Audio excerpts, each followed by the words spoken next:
Hello students, this is Ayushi Gaur. आज हम start करें चैप्टर नंबर 4 डिटर्मिनेंट्स, जिसे हिंदी में हम कहते हैं सारणिक। सारणिक क्या होती है, डिटर्मिनेंट हम किसे कहते हैं, उससे पहले हम कुछ बेसिक रिवीजन करते हैं अपना क्लास 10th का। देखिए, a1x प्लस b1y बराबर c1, a2x प्लस b2y बराबर c2। इस तरह की समीकरण आपने क्लास 10th में पढ़ी है। ये क्या है? Linear equation in two variables, रेखीय समीकरण निकाय दो चरों में, मतलब दो चरों वाली रेखीय समीकरण आपने पढ़ी है और आपने इनको हल करने के अलग अलग तरीके भी सीखे। उसमें से आपने ग्राफ मेथड सीखा था।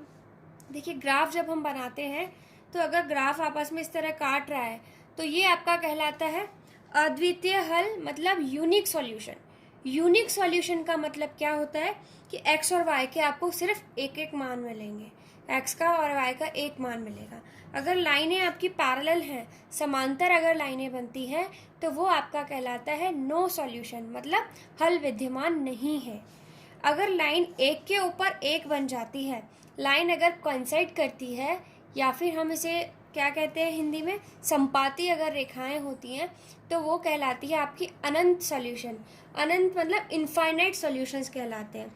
इनके लिए हमने अलग अलग कंडीशंस पढ़ी थी। अगर हमारे इस समीकरण निकाय में, इस इक्वेशन के सिस्टम में a1 upon a2 is not equals to b1 upon b2 होता है, तो ये कंडीशन किसको रिप्रेजेंट करती है? यूनिक सॉल्यूशन को। अगर आप लोगों में से किसी को ये चीज़ नहीं याद है तो प्लीज़ अपनी 10th की बुक उठाएं और देखें कि यूनिक सॉल्यूशन के लिए कंडीशन क्या होती है। a1 upon a2 is not equals to b1 upon b2। ठीक है, अब देखिए, ये जो मैंने आपको समीकरण निकाय, ये इक्वेशंस लिखी हैं, a1x प्लस b1y बराबर c1, a2x प्लस b2y बराबर c2। अब देखिए, इससे हम क्या कह सकते हैं कि जब ये हमने सॉल्यूशन लगाया तो मैं इसे इधर ले जाऊं, इसे इधर ले जाऊं, तो हम क्या कहेंगे? a1 b2 is not equal to b1 a2।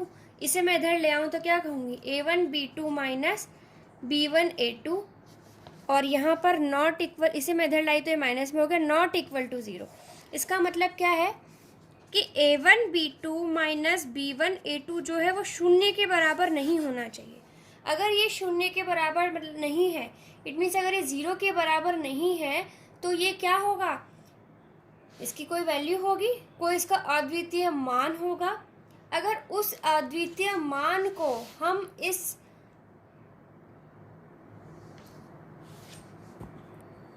System को अगर हम मैट्रिक्स में बदल कर करें, जैसे कि अब देखिए, ये जो है, ये रेखीय समीकरण निकाय का जो हल है, क्या मैं इसे इस तरह से लिख सकती हूँ? a1 a2 b1 b2 गुणा xy बराबर c1 c2। जब आप इसको इससे मल्टीप्लाई करेंगे, गुणा करेंगे, तो आपको क्या मिलेगा? a1x plus b1y। देखिए, a1x प्लस b1y, जब आप इन दोनों को गुणा करेंगे तो आपको फिर से यही मिल जाएगा। तो मैं इसको आव्यूह के रूप में, मैट्रिक्स के रूप में इस तरह से लिख सकती हूँ। जब मैंने इसको इस तरह से लिख दिया तो a1 b1 a2 b2, इसका हमें एक अद्वितीय मान मिलेगा। वो अद्वितीय मान हम कैसे देख सकते हैं? a1 b2 minus b1 a2 जो है वो 0 के बराबर नहीं है। देखिए, ये जब अद्वितीय मान हमें मिल रहा है तो वो अद्वितीय मान इस आव्यूह का है। इस आव्यूह के लिए जब हम इस मैट्रिक्स के लिए अगर हम कोई यूनिक वैल्यू निकाल पा रहे हैं, देखिए, अगर आपको नहीं समझ आ रहा है तो एक सिंपल सी बात सुनिए। किसी मैट्रिक्स की, किसी आव्यूह की बात मैं कर रही हूँ, और उस मैट्रिक्स को अगर हम एक नंबर के रूप में उसका मान निकाल पाए, अभी तक तो हमने क्या किया था, मैट्रिक्स हमें पूरी ही लिखनी थी। अब हम क्या कर रहे हैं? उस मैट्रिक्स के लिए एक मान निकाल रहे हैं। जैसे कि मान लीजिए, मैं आपको एक एग्जांपल दे रही हूँ। मैंने एक मैट्रिक्स ली है A, 2 1 4 1। अब मैंने क्या किया, ये अभी आव्यूह है, मैट्रिक्स है, मैं इसका सारणिक निकालूं, मैं इसका डिटर्मिनेंट जब निकालूंगी तो इसका मान मुझे मिलेगा -का 2। इसका मतलब किसी अवयव के लिए अगर हम एक अद्वितीय मान निकाल पा रहे हैं, एक न्यूमेरिक वैल्यू, एक संख्यात्मक मान निकाल पा रहे हैं, तो हम उसे उसकी सारणिक कहते हैं। परिभाषा मैं आपको लिखवाऊंगी। अभी के लिए आपको इतना समझना है कि अगर किसी मैट्रिक्स को हम एक संख्यात्मक मान के रूप में लिख पा रहे हैं, तो वो संख्यात्मक मान उसका क्या कहलाता है? उस अवयव का या उस मैट्रिक्स का सारणिक कहलाता है। देखिए, अब जब सारणिक की परिभाषा हम लिख रहे हैं, मैंने ये जो भी लिखा वो सिर्फ समझाने के लिए लिखा था, इसमें कोई परिभाषा नहीं थी, कोई डेफिनेशन नहीं थी। अब देखिए यहाँ से आप a1 b2 minus b1 a2 is not equals to 0, ये कंडीशन भी मैं आपको बताऊंगी फिर से। अभी उससे पहले एक बार फिर से इसी चीज़ को हम देखते हैं। देखिए, a1 b2 minus b1 a2 जो है वो 0 के बराबर नहीं है। इसका मतलब क्या है कि इट हैज़ यूनिक सॉल्यूशन। इसका मतलब क्या है? इसका एक अद्वितीय मान होगा। इसका अद्वितीय मान होने का मतलब क्या है कि ये निश्चित कर रहा है किस चीज़ को, कि जो मैट्रिक्स आपको ये दी है उसका एक अद्वितीय मान होगा। वो इस चीज़ को सुनिश्चित कर रहा है। ये हमें ऐसा बता रहा है कि ये जो मैट्रिक्स हमने बनाई है यहाँ पर, इसका एक यूनिक सॉल्यूशन होगा। और अगर यूनिक सॉल्यूशन है, यूनिक सॉल्यूशन होने का मतलब कोई न्यूमेरिक वैल्यू ही होगी, कोई संख्यात्मक मान ही हो सकता है। तो इस तरह से अगर हम इसका संख्यात्मक मान निकाल रहे हैं, तो वो जो न्यूमेरिक वैल्यू, जो संख्यात्मक मान हमने निकाला है, वो क्या कहलाएगा? इसके लिए डिटर्मिनेंट कहलाएगा। मैं परिभाषा लिखवाती हूँ, फिर डिटर्मिनेंट जब हम निकालेंगे तब आप इसको और अच्छे से समझ जाएंगे कि डिटर्मिनेंट होता क्या है।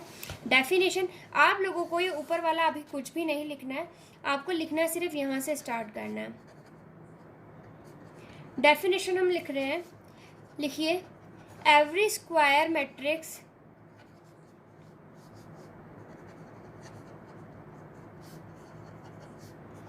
can be associated to an expression or a number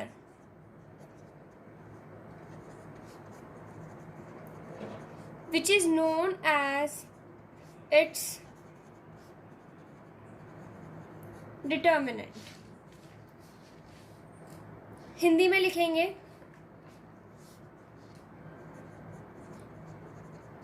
प्रत्येक वर्गाकार अवयव को एक अद्वितीय संख्या के रूप में व्यक्त किया जा सकता है, जिसे कि उस अवयव का सारणिक कहते हैं। देखिए, जो इम्पॉर्टेंट चीज़ है आपको ध्यान रखना है, अवयव मैट्रिक्स तो आपकी वर्गाकार भी हो सकती है और आयताकार रेक्टेंगुलर भी हो सकती है, लेकिन पूरा डिटर्मिनेंट चैप्टर हम जो पढ़ रहे हैं, डिटर्मिनेंट हमेशा स्क्वायर मैट्रिक्स के लिए ही होता है, वर्गाकार अवयव के लिए ही होता है। अब देखिए, if A is equals to Aij is a square matrix of order n, then the determinant of A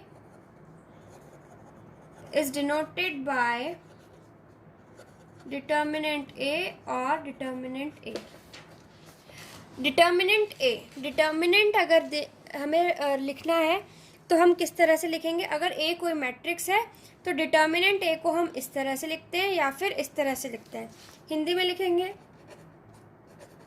यदि A बराबर Aij एक वर्गाकार अवयव है एक n क्रम का वर्गाकार आव्यूह है,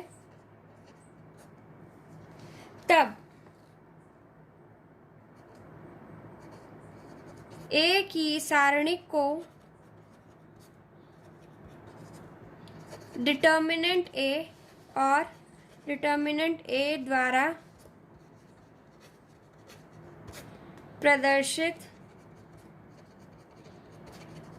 किया जाता है।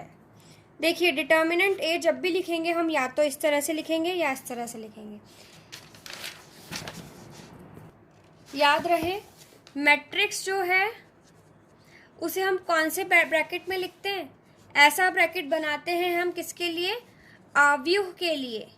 लेकिन अगर हमें डिटर्मिनेंट बनाना है,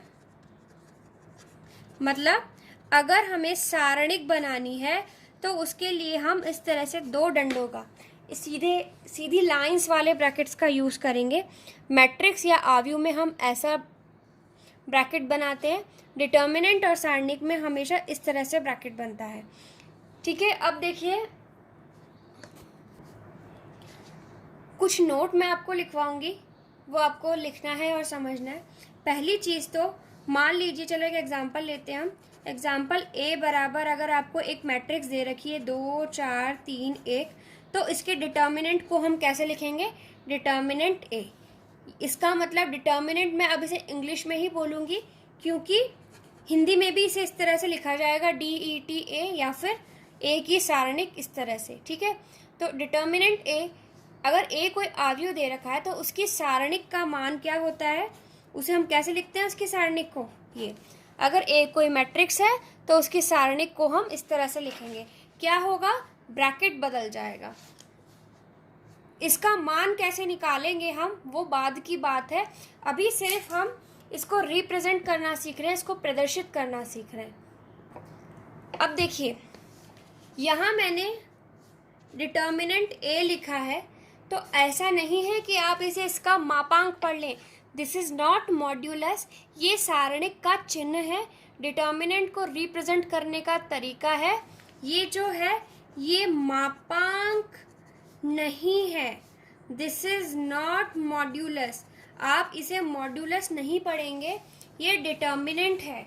जब मैट्रिक्स की बात हो रही है और इस तरह से सिंबल लग रहा है, तो वो उसका डिटर्मिनेंट कहलाएगा। तो कुछ नोट हमें लिखने हैं। अब आप लोगों में से इंग्लिश वाले जो बच्चे हैं, मैं बोल रही हूँ और मेरे बोलने के साथ आपको लिखना है, और मैं लिखती जाऊंगी हिंदी में, ताकि हिंदी वाले बच्चे देख कर लिख लें।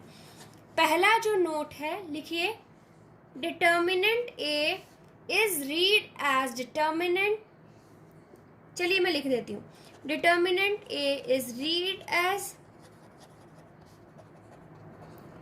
determinant of A and not modulus of A। Hindi में भी लिख रही हूं मैं।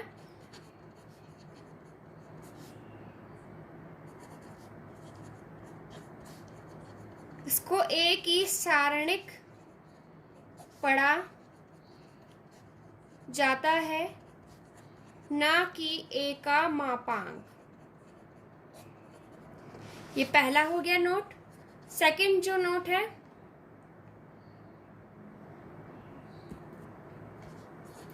Only square matrices have their determinants. The matrices which are not square do not have determinants। Hindi में लिखेंगे, सिर्फ वर्गाकार आव्यूह की ही, सिर्फ वर्गाकार आव्यूह की ही सारणिक होती है। ऐसे आव्यूह जो वर्गाकार नहीं है उनकी सारणिक नहीं होती है।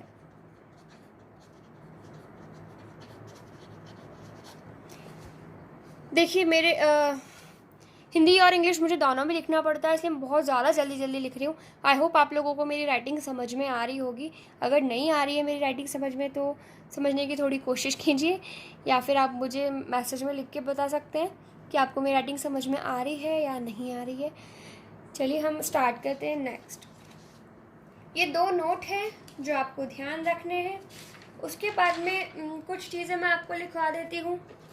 हमने इससे पहले पढ़ा है मैट्रिक्स, और अब हम पढ़ रहे हैं डिटर्मिनेंट, आव्यूह और सारणिक में अंतर। नेक्स्ट जो मैं आपको बता रही हूँ, आव्यूह और सारणिक में क्या अंतर है। इंग्लिश वाले बच्चे लिखेंगे difference between matrix and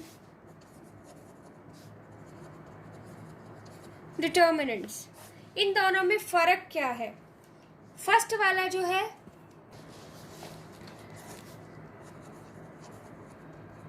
matrix does not have any value, whereas determinant has a numerical value. देखिए, मैट्रिक्स को जब हम सॉल्व करते हैं तो हमें फिर से एक मैट्रिक्स ही मिलती है, लेकिन डिटर्मिनेंट को जब हम सॉल्व करते हैं तो हमें एक नंबर मिलता है, एक संख्या मिलती है। तो इसे हिंदी में हम क्या लिखेंगे। एक काम करते हैं, ये आपकी बुक में दे रखा है, आप इसे प्लीज़ बुक में से लिखिए, हिंदी वाले बच्चे भी और इंग्लिश वाले बच्चे भी। ये आपका 4.6 आर्टिकल है। हिंदी की बुक में भी मैं आपको दिखा देती हूँ। हिंदी की बुक में यहाँ पर दे रखा है ये, क्योंकि इसमें मुझे नहीं लगता कि अपने को लिख के टाइम वेस्ट करना चाहिए, क्योंकि एज इट इज़ बुक में से लिखना है आपको। देखिए, आव्यूह व सारणिक में अंतर, ये आपको दे रखा है। अगर किसी के पास बुक नहीं है तो आप देख सकते हैं, स्क्रीनशॉट ले लें इसका, और आप लोग यहाँ से देखकर लिख सकते हैं। और मैं इसे अभी पढ़ दूँगी। ये देखिए, इसका मतलब पहले मैंने आपको अंतर जो है वो समझा दिया। मैट्रिक्स जो है उसका कोई संख्यात्मक मान नहीं होता है, जबकि सारणिक का संख्यात्मक मान होता है। Matrix is of any order, whereas determinant is of order n cross n only. Matrix आव्यूह जो है वो किसी भी क्रम की हो सकती है, 2 गुणा 3, 4 गुणा 3, 3 गुणा 3, लेकिन डिटर्मिनेंट जो है वो हमेशा n क्रॉस n, मतलब 2 cross 2, 3 cross 2, 4 cross 4, sorry 2 cross 2, 3 cross 3, 4 cross 4, मतलब समान। n क्रॉस n मतलब वर्गाकार, जितने आव्यूह में स्तंभ हैं उतने ही पंक्तियां होंगी। अगर ऐसा आव्यूह है तो ही उसका डिटर्मिनेंट हम निकाल सकते हैं। मतलब ये हो गया कि अगर कोई आव्यूह है तो उसका क्रम कुछ भी हो सकता है, लेकिन सारणिक का क्रम हमेशा कैसा होगा, n cross n। n cross n का मतलब क्या है कि सारणिक हमेशा कैसी होगी, वर्गाकार होगी, स्क्वायर होगी। The value of the determinant remains unchanged if its rows and columns are interchanged। ये मैं आपको वैसे भी लिखवाऊंगी, फिर भी हम बता देती हूँ। अगर किसी भी सारणिक के पंक्तियों और स्तंभों को हम आपस में परिवर्तित कर दें तो उसके मान पर कोई भी फर्क नहीं पड़ता है। ये आपका 3rd पॉइंट है। इसके बाद में अब हम स्टार्ट करते हैं हमारा। मैं ये स्पेस यहाँ छोड़ रही हूँ और आप लोग अपनी बुक में से देखकर ये तीनों पॉइंट्स लिख लीजिए, क्योंकि मैं अगर हिंदी और इंग्लिश दोनों में लिखवाऊंगी तो वीडियो यहीं ख़त्म हो जाएगा हमारा। नेक्स्ट जो हमारा टॉपिक है वो है determinant of matrix of order 1। इसका मतलब हिंदी में क्या है, इसे हम हिंदी में कहते हैं एक क्रम की सारणिक का मान। देखिए, if A is equals to A 1 cross A 1। अगर A आपको एक मैट्रिक्स, एक आव्यूह इस तरह से दे रखा है कि उसका क्रम कितना है 1 क्रॉस 1। 1 क्रॉस 1 का मतलब क्या है कि इसमें एक ही रो है और एक ही कॉलम है। अगर एक ही रो और एक ही कॉलम है तो इसका मतलब उसमें एक ही एलिमेंट, एक ही अवयव होगा। If A is equals to this, be a square matrix of order 1, then determinant of A is equals to A। अगर आपकी मैट्रिक्स ऐसी है, अगर आपका आव्यूह ऐसा है कि उसका क्रम 1 क्रॉस 1 है, तो उसके सारणिक का मान वही अवयव हो जाएगा। ऐसे एक एग्जांपल लेते हैं हम। अगर A एक मैट्रिक्स आपको दे रखी है, A इज इक्वल्स टू 10, तो ये ऐसी मैट्रिक्स है जिसका क्रम क्या है 1 क्रॉस 1, एक ही इसमें रो है, एक ही कॉलम है। तो इस तरह की मैट्रिक्स के सारणिक का मान, डिटर्मिनेंट की वैल्यू क्या हो जाएगी, वो एलिमेंट, तो इसकी वैल्यू हो जाएगी 10। तो डिटर्मिनेंट ऑफ ए आपके पास में कितना आ गया 10। इसका मतलब इस आव्यूह की सारणिक का मान आपके पास में कितना आ रहा है 10।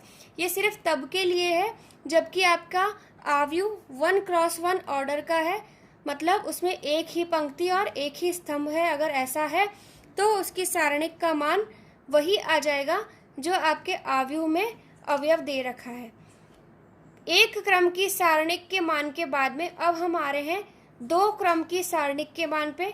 Determinant of matrix of order 2। Determinant of matrix of order 2, द्वितीय क्रम की सारणिक का मान। अगर आपको एक मैट्रिक्स इस तरह से दे रखी है कि वो 2 ऑर्डर की है, let A is equals to A1, A2, B1, B2 be a square matrix of order 2, then Hindi वाले बच्चे, अब मैं से हिंदी में बोल रही हूँ, लिख नहीं रही हूँ, तो आप मुझे सुन के अपनी कॉपी में लिख सकते हैं। यदि A बराबर A1, A2, B1, B2 जिनका कि ऑर्डर दे रखा है 2 क्रॉस 2, यदि A बराबर ये एक 2 क्रम का आव्यूह है, तब डिटर्मिनेंट ऑफ A, इसका मतलब अगर A आपको एक आव्यूह इस तरह से दे रखा है तो उसकी सारणिक का मान आप कैसे निकालेंगे। सबसे पहले तो सारणिक को हम लिखेंगे किस तरह से, A1, A2, B1, B2। आव्यूह को इस तरह लिखना है इस ब्रैकेट में, सारणिक को इस ब्रैकेट में लिखना है आपको। This is matrix and this is determinant. ये वैल्यू हम कैसे निकालेंगे, इसका मान हम इस तरह से लिखते हैं। देखिए इधर से एरो ऊपर लगाया है मैंने और इधर से ऊपर लगाया है, तो A1 B2 minus B2 A1। आपको क्या करना है, सबसे पहले आप कोई भी एक रो या कॉलम को चूज कर लीजिए। मैंने फर्स्ट रो को चूज किया है, तो हम क्या करेंगे, सबसे पहले A1 लिखेंगे। A1 लिखा और इस A1 के संगत कॉरस्पॉन्डिंग रो और कॉलम को हमने गायब कर दिया, तो क्या बच रहा है, B2 बच रहा है। तो हमने यहाँ पे इस B2 को इस तरह लिख दिया, माइनस अब इसी में दूसरा अवयव क्या है फर्स्ट रो का, B1। तो B1 के सापेक्ष रो और कॉलम को जब हमने गायब किया तो हमें मिल रहा है A2। इसका मतलब सारणिक A का मान क्या हो गया, A1 B2 minus A2 B1। अब देखिए ये वैल्यू वही आ गई है जो मैंने आपको पीछे बताया था। मैंने आपको कहा था मैं इसे फिर से बाद में बताऊंगी। देखिए A1 B2 minus B2 A1 B2 minus B1 A2, ये क्या आएगा, एक संख्यात्मक मान आएगा जो कि 0 के बराबर नहीं होगा। हमने जब 10th वाली कंडीशन लगाई तो उसमें भी यही आ रहा है, नॉट इक्वल टू 0 का मान क्या है कि अद्वितीय मान हमें मिलेगा और किसी भी सारणिक का मान अद्वितीय होता है। तो ये कंडीशन आपकी किसके लिए बन रही है, 2 ऑर्डर की मैट्रिक्स के लिए। ऐसी मैट्रिक्स जिसका क्रम 2 हो तो उसके सारणिक का मान हम इस तरह से निकाल सकते हैं। एग्जाम्पल के लिए अगर मैंने एक मैट्रिक्स ली है, यदि A बराबर 2, 3, -1 और 4 एक आव्यूह है, तो आप इसकी डिटर्मिनेंट, इसकी सारणिक का मान अगर इस तरह से लिखा है तो आपको समझ जाना है कि ये सारणिक को ही रिप्रेजेंट कर रहा है। तो सारणिक A बराबर किसके होगा, 2 3 -1 4। सॉरी, ये इस तरह से बनेगा। अब हमें क्या करना है, इसको इससे और इसको इससे, तो ये बनेगा आपका डिटर्मिनेंट A बराबर 4 2 8 माइनस करना है हमें, क्योंकि देखिए A1 B2 minus A2 B1, तो यही करना है हमें। 4 2 8 -1 इंटू 3, तो हम इसे किस तरह से लिख रहे हैं, 2 इंटू 4 -1 इंटू 3। तो यहाँ आपको मिल रहा है, तो डिटर्मिनेंट A बराबर आपका हो जाएगा 8 + 3 बराबर 11। इसका मतलब ये हुआ कि आव्यूह A जो है आपका, इसकी सारणिक का मान कितना है, 11। डिटर्मिनेंट मैट्रिक्स A की जो डिटर्मिनेंट है उसकी वैल्यू कितनी है, 11। अब हम जो थर्ड वाला पढ़ेंगे वो है determinant of a matrix of order 3।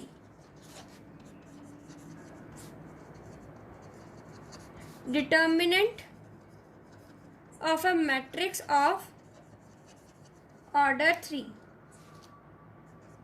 तृतीय क्रम की सारणिक का मान, तृतीय क्रम की सारणिक का मान। देखिए, यदि एक मैट्रिक्स आपको A इस तरह से दे रखी है, A11 A21 A31 A12 A13 A22 A23 A32 A33, अगर आपको एक सारणिक इस तरह से दे रखी है तो इसके डिटर्मिनेंट को आप किस तरह से लिखेंगे, डिटर्मिनेंट ऑफ A बराबर क्या हो जाएगा, ब्रैकेट चेंज हो जाएगा, ब्रैकेट इस तरह का लग जाएगा आप पे।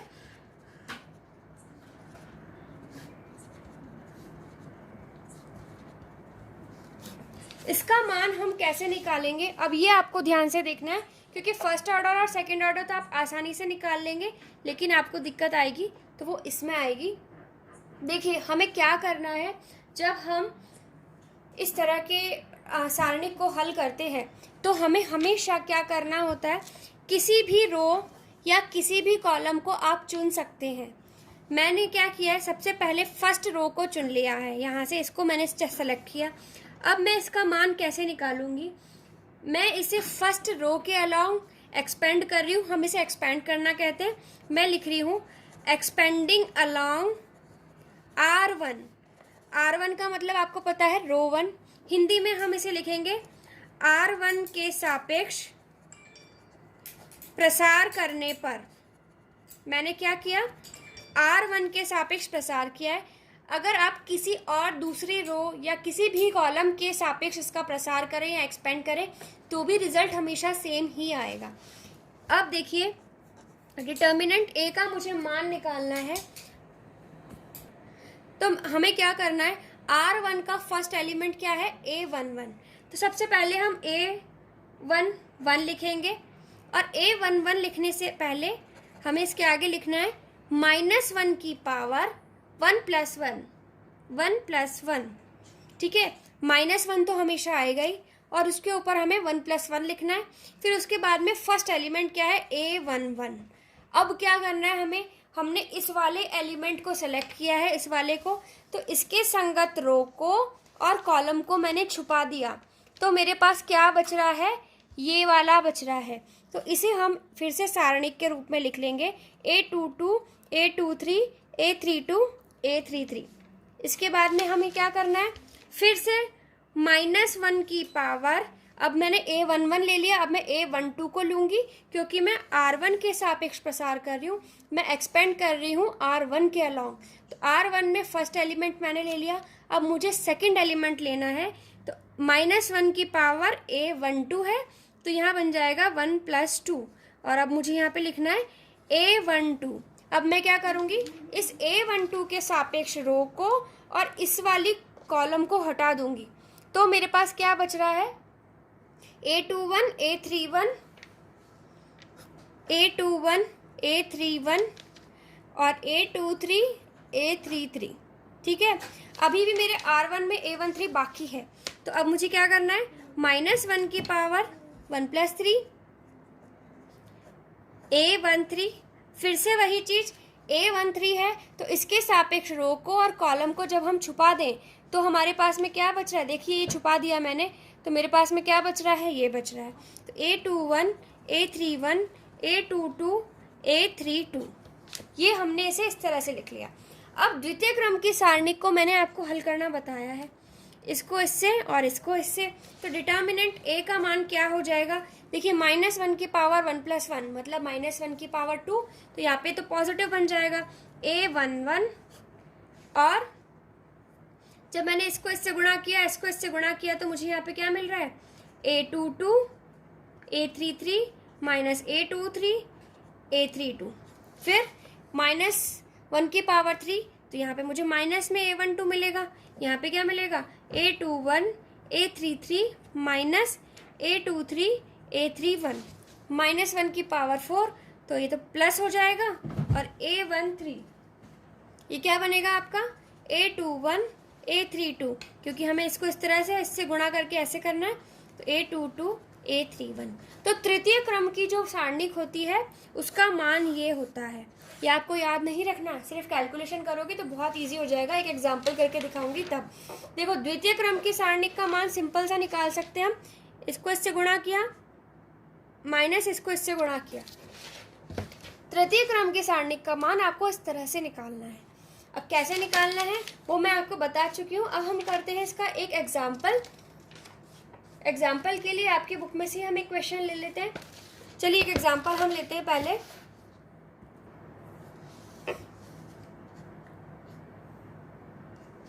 आपको डिटर्मिनेंट ए निकालना है 1 2 3 2 3 0 0 1 2। ठीक है, अब मैं इसको क्या कर रही हूँ, R1 के अलॉन्ग एक्सपेंड कर रही हूँ। तो मुझे क्या करना है, -1 की पावर, क्योंकि ये A11 है, ये आपको पता होना चाहिए। अब ये A11 है, तो A11 मतलब -1 की पावर 1 + 1, और इसके सापेक्ष रो को और कॉलम को जब हमने हटा दिया तो क्या बच रहा है, 3102। तो यहाँ मुझे मिलेगा 3102। फिर इसके बाद में मैं 2 को लूँगी, तो -1 की पावर, क्योंकि ये फर्स्ट रो सेकंड कॉलम है, तो A12, तो -1 की पावर 1 + 2। तो इसको रो को और इस कॉलम को हटाया तो मुझे क्या मिलेगा, 2312। फिर -1 की पावर, अब मुझे यहाँ पे दिख रहा है ये कौन सा एलिमेंट है, फर्स्ट रो का थर्ड, मतलब A13 है, तो 1 + 3। अब इसके सापेक्ष रो और कॉलम को हटाया तो मुझे मिल रहा है 2330 2330। बस अब इसे हमें सॉल्व करना है। तो डिटर्मिनेंट ए का जो मान है आपका वो क्या आ रहा है, -1 की पावर 2, तो ये तो प्लस हो जाएगा, 1 बन जाएगा। 3 2 6, हमें इसको इससे गुणा करके माइनस ये करना है, 3 दूना 6 -0 × 0, ये -1 की पावर 3, तो यहाँ पे माइनस का 1 आएगा। 2 2 4 -3, ऐसे गुणा करो, फिर माइनस ये, फिर -1 की पावर 4, तो ये तो +1 हो जाएगा, और ये बनेगा आपका 0 × 2 0 -3 3 9। तो आपका डिटर्मिनेंट ए का मान क्या आ गया है, 1 × 6 -6, सॉरी मैंने एक गलती कर दी है, -1 की पावर 1 + 1, फिर हमें एलिमेंट भी तो लिखना है यहाँ पे 1, फिर -1 की पावर 1 + 2, तो यहाँ पे हमें दूसरा अवयव 2 भी लिखना है, और यहाँ हमें लिखना है ये 0, तो ये बनेगा आपका 2 और ये बन जाएगा 0। तो यहाँ हमें मिल रहा है 6, तो -2 × 1 ये +0, तो डिटर्मिनेंट ए का मान क्या हो जाएगा, 4। देखिए ये आंसर आ गया, यही मैंने आपको पीछे बताया था, -1 की पावर 1 + 1, फिर हमें यहाँ A11 लिखना है, A12 लिखना है, तो अब हमने यहाँ लिखा 1, फिर -1 की पावर 1 + 2, फिर हमने यहाँ लिखा 2, फिर हमने यहाँ पे लिखा 0, तो इसका आंसर आ रहा है आपका 4। इसी तरह से आपको थर्ड ऑर्डर के डिटर्मिनेंट को सॉल्व करना है। मैं आपको एक एग्जांपल और बता देती हूँ। अगर आपको दे रखा है एक डिटर्मिनेंट ए, आपको इस तरह से निकालना है 1 2 4 -1 3 0 4 1 0। अब ये मैंने आपको जैसा बोला था, आप किसी भी रो या किसी भी कॉलम के अलॉन्ग एक्सपेंड कर सकते हैं। मान लीजिए मैं थर्ड वाले कॉलम के अलॉन्ग एक्सपेंड कर रही हूँ, C3 थर्ड कॉलम के सापेक्ष प्रसार करने पर अब मैं इसे हमेशा हिंदी में नहीं लिखूंगी, मैं सिर्फ इतना लिखूंगी, एक्सपेंडिंग अलॉन्ग C3 के सापेक्ष अगर हम प्रसार करेंगे तो फिर से वही चीज़ हो जाएगी। डिटर्मिनेंट ए बराबर हमें क्या लिखना है 4, लेकिन 4 कौन से नंबर पे आ रहा है, फर्स्ट रो थर्ड कॉलम, तो मतलब -1 की power first row plus third column 4। अब इस 4 के सापेक्ष रो और कॉलम को हटाया तो हमें क्या मिल रहा है -1 3 4 1, -1 3 4 1। अब क्योंकि C3 की हम बात कर रहे हैं तो अब हमें 0 को लेना है। ये कौन से नंबर पे आ रहा है, दूसरी रो तीसरा कॉलम, तो -1 की पावर दूसरी रो तीसरा कॉलम, और ये क्या है खुद 0, तो यहाँ हमने लिख लिया 0। तो अब इस 0 के सापेक्ष रो और इसको कॉलम को जब हम हटाएंगे तो हमें क्या मिल रहा है 1 2 4 1, 1 2 4 1। फिर इस 0 को लिखना है हमें, तो तीसरी रो तीसरा कॉलम, तो -1 की पावर तीसरी रो तीसरा कॉलम इंटू 0। अब इसके सापेक्ष रो और कॉलम को हटाया तो क्या मिल रहा है 1 2 -1 3, 1 2 -1 3। अब देखिए डिटर्मिनेंट ए का मान क्या आ गया, -1 की पावर 4, तो ये तो 1 ही हो जाएगा। 4 इंटू -1 -12, क्योंकि इनके सबके इन दोनों के गुणा में क्या है, ये 0 आ रहा है, तो ये 0 हो जाएगा, ये भी 0 हो जाएगा। तो डिटर्मिनेंट ए का मान क्या हो जाएगा -13 इंटू 4, मतलब -52 इस सारणिक का मान हो जाएगा। अभी के लिए हम इतना ही करते हैं। आप इसको प्लीज़ अपनी कॉपी में नोट कीजिए और एग्जाम्पल्स ट्राई करने की कोशिश कीजिएगा। तब तक के लिए थैंक यू स्टूडेंट्स।